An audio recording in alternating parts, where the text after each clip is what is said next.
தமிழ்நாட்டில் விட முக்கியமாக போச்சு. இதுதான் நம்ம கிராமத்துக்கு பொருந்துமா? முக்கியமாக சென்னை, சென்னை, மதுரை, திருச்சி, என்ன கோயம்புத்தூர், இந்த மாதிரி உள்ள கிராமங்களுக்கு தான் சுற்றுலா விதிமுறையை ஃபாலோ பண்ண முடியும். நம்ம கிராமங்களுக்கு பொருந்துமா? கண்டிப்பாக பொருந்தாது. நம்ம எப்போ பண்ணலாம்னா எப்போதும் நம்ம நினைச்சது நினைக்கிறதா விடைக்க முடியும். அதனால நம்ம இதை ஒரு பெரிய விஷயமா இருக்கக்கூடாது. இருந்த பொழுது நம்ம அரசு வழிமுறை கலப்படணும்ல சீக்கிரம் விஷயம் இல்லை. நம்ம அரசு விஷயம் எல்லாம் முடிஞ்ச வரை எல்லாம் அதை ஃபாலோ பண்ண பார்க்கணுங்க. சரியா? அடுத்து இப்ப வெளியில வீட்டுல மொத்தமா சேர்த்து வைக்கலாமா? எக்காரத்தை கொண்டு நம்ம மொத்தமா சேர்த்து வைக்கலாம்.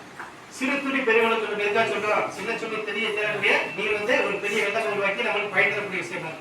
ஆனா வெளியே பொறுத்தவரை நீங்க மொத்தமா சேர்த்து எல்லாம் வெளியே வச்சிடலாமா? ஒரு சின்ன நெருப்பு பட்டா அந்த வெளி வெளியே பிடிச்சு பெரிய தீவிர விபத்து ஏற்பட வழிவகை. அதனால முடிந்தவரை நம்ம வெளியே ஒரு 2-3 இடத்துல பிரிச்சு வைக்கணும். ஒரு ரூம்ல ஒரு 4 படி, ஒரு ஹால்ல ஒரு 4 படி அப்படின்னு சொல்லி ஒரு தனித்தனியா பிரிச்சு வச்சா விபத்துகள் இல்லாம இருக்கும். முடிந்தவரை நீங்க சார் சொன்ன மாதிரி பாபா சொன்ன மாதிரி ஒரு சமையலறை பக்கத்துலயோ அல்லது எளிதில் தீப்பற்றக்கூடிய பொருள் இருக்கக்கூடிய இடத்துலயோ கண்டிப்பா நீங்க வெளியில சேமிச்சு கூடாதுங்க. அந்த மாதிரி இருந்தா விபத்துகள் கூட கண்டிப்பா நம்மளால தடுக்க முடியுங்க. அந்த பையன்ஸ்ல சேட்டை செய்வாங்க. என்ன பண்ணுவாங்கன்னா ஒரு வெடியை வைப்பாங்க, வெடி வச்சு மேல ஒரு பொட்டாச்சி பார்த்தீங்களா, பொட்டாச்சி வச்சு வெடி வைப்பாங்க. அதே மாதிரி ஒரு ராக்கெட்டுக்கு ஒரு பாட்டு வச்சிருப்பாங்க, பாட்டு மேல ஒரு ராக்கெட் வச்சு ராக்கெட்டை பத்த வைப்பாங்க. அந்த மாதிரி வச்சு பண்ணலாமா? அந்த மாதிரி வச்சு நல்லா இருக்கணும் எதிர்பார்ப்போம். ஆனா அது செய்யக்கூடிய விளைவு நம்மளுக்கு பெரிய விபத்துகள் ஏற்படுத்தக்கூடிய வழிவகுப்பாங்க. அதனால முடிஞ்சவரை நம்ம வெடி வெடிக்கக்கூடிய ஒரு திறந்த வெளியா இருக்கணுங்க. ஒரு சொல்றாங்க ஒரு திறந்த வெளியா இருக்கணும். குறிப்பா குடிசை வீடுகள் இல்லாத ஏரியாவாக தான் நல்லா இருக்கும். அரசு மானியம் கொடுக்குறாங்க, மத்திய அரசு வீடுகளுக்கு மானியம் கொடுக்குறாங்க, மாநில அரசு வீடுகளுக்கு நம்ம மானியம் கொடுக்குறாங்க. அப்படிங்கிறத தமிழ்நாட்டை பொறுத்தவரை மற்ற மாநிலத்தை கம்பேர் பண்ணும்போது தமிழ்நாட்டில் குடிசை வீடுகள் இது குறைஞ்சிச்சு. அடுத்த நிறைய டிபார்ட்மெண்ட் இருக்கு. குடிசை மாட்டு வரையும் சொல்லி அரசு ஒரு நிறுவனத்தை உருவாக்கி அந்த மூலியமா வீடு எடுக்க வாய்ப்பு இருக்காங்க. அதனால மேக்சிமம் தமிழ்நாட்டை பொறுத்த மற்ற மாநில கம்பேர் பண்ணும்போது தமிழ்நாட்டில் குடிசை வீடுகள் இருந்துச்சு. இருந்தாலும் நம்ம குடிசை வீடுகள் இருக்கிறக்காக கொஞ்சம் கவனமாக இருக்கக்கூடாது. என்ன அதனால மேக்சிமம் ராக்கெட் போட்டு எடுத்து வைக்கும்போது நீங்க குடிசை வீடுகளாக ஏரியாவா பார்த்து ரொம்ப கவனமாக இருக்கணுங்க. நம்ம ரொம்ப கவனம் இருக்கணும். அந்த மாதிரி இருந்தால் நமக்கு மக்கள் நம்ம பாதுகாப்பாக நம்ம சிறப்பாக போட்டு வைக்கிறீங்க. மற்றவங்க ஏதாவது சந்தையாக இருக்காங்க எதாவது வைக்கிறதா? சந்தையாக பண்ணிருக்கு.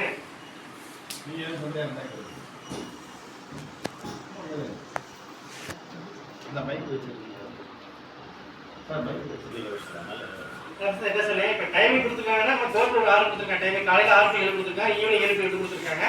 இது எல்லாருமே பொருந்தும். ஆனால் நம்மளுடைய சேர்த்து இப்போ அவங்க சொன்ன விஷயங்கள் மெயின் சொல்லுவாங்க. சென்னை இருக்கு, மதுரை இருக்கு, திருச்சி இருக்கு, பாப்புலேஷன் மக்கள் தொகை அதிகமாக இருக்கு, ரோட்ல போவாங்க. அப்படிங்கும்போது அவங்களுக்கு பாதிப்பு ஏற்படுத்துறதுக்காக டைமிங் கொடுத்துருக்காங்க. ஆனால் நம்ம கிராமப்புறத்தில் இந்த மாதிரி கிராமப்புறத்தில் நம்ம அந்த ஃபாலோ பண்ண முடியுமா? அந்த ரோட்டில் ஆள் போகாம இருக்க இடத்துல வெளியே வச்சுக்க வேண்டியது அவ்வளோதான். என்ன முழுவதும் நம்மளால கடைபிடிக்க முடியாது. அரசு விஷயம் நம்ம ஒரு சில விஷயத்தை எல்லா இடத்துல நம்மளால கடைபிடிக்க முடியுமா? கண்டிப்பாக முடியாதுங்க. கிராமப்புறத்தில் மேக்ஸிமம் அந்த அளவுக்கு பார்க்க மாட்டாங்க. இப்படி இப்படி திரும்ப சார்ந்த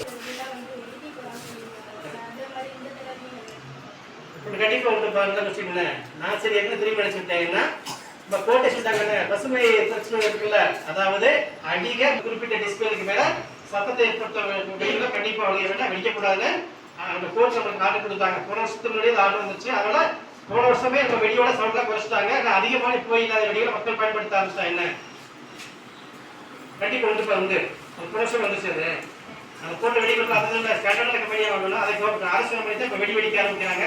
ஒவ்வொரு வெடிக்க ஆராய்ச்சி பண்ணிட்டு வெடியை வெடிக்க வச்சு ஒரு குறிப்பிட்ட டிஸ்பிளேக்கு மேல சவுண்டுள்ள வெடிகளை பயன்படுத்தக்கூடாதுன்னு அரசு சொல்லிட்டாங்க. அதனால அந்த மாதிரி நடக்கிறதுக்கான வாய்ப்புகள் இல்லை.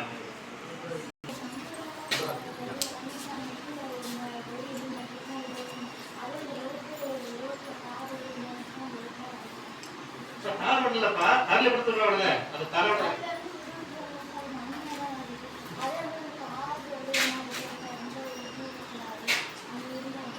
அப்படி கிடையாதுப்பா. இடத்துல என்ன இடத்தை பொறுத்த சப்போஸ் ஒரு தீவிரத்தை ஏற்பட்டுச்சு, போயிட்டுருக்காங்க, டூவீலர் பயிராதுன்னா நம்ம கஷ்டப்படுச்சு என்ன பண்ண முடியும்? வேற வழியில கீழே தான் படுத்து விடுவாங்க. நம்ம தீப்பட்டாலும் நம்ம படுத்து விடுறதுக்கு இந்த இடத்துல படுக்கணும், இந்த இடத்துல படக்கூடாது, ஏதாவது வரைமுறை எதுவுமே கிடையாது. எந்த இடத்த கன்வீனியன்ட் இருக்கோ நம்ம அந்த இடத்த படுத்து விழுந்தா ஆட்டோமேட்டிக்கா வெளியில உள்ள காற்று அடைபட்டு தீ அடைஞ்சிருங்க. இதான் முக்கியமான. இங்க எல்லாம் படுத்து விடலாங்க. மண்ணு படைக்கணும், மண்ணு பேர் படுத்து யூஸ்